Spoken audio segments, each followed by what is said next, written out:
গত 22শে এপ্রিল পেহেলগাঁও হত্যাকাণ্ডের প্রতিবাদ করায় খুনের হুমকি দেওয়া হয়েছিল ভারতীয় ক্রিকেট দলের কোচ গৌতম গম্ভীরকে।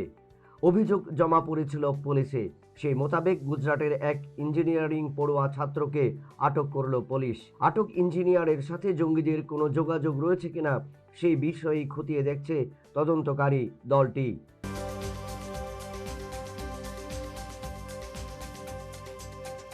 জম্মু ও কাশ্মীরের পেহেলগাঁওয়ে পর্যটকদের উপর জঙ্গি হামলায় নিহত হয়েছেন ২৬ জন পর্যটক। এরপর থেকে গত ৮ দিনে একের পর এক সিদ্ধান্ত নিয়েছে কেন্দ্রের সরকার। এবার পাকিস্তানে আয়োজিত ভলিবল প্রতিযোগিতা থেকেও নাম তুলে নিল ভারতীয় দল।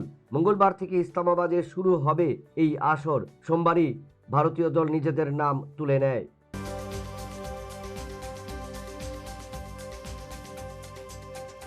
সন্তোষ মেমোরিয়াল প্রথম ডিভিশন লিগ ক্রিকেটের চ্যাম্পিয়ন এবং রানার্স খেতাব ইতিমধ্যেই ঘোষিত হয়েছে।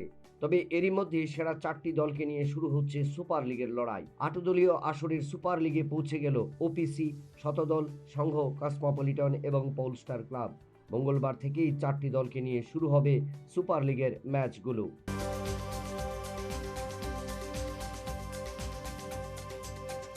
2028 সাল থেকে পরিবর্তন হতে পারে আইপিএল এর ফরম্যাট।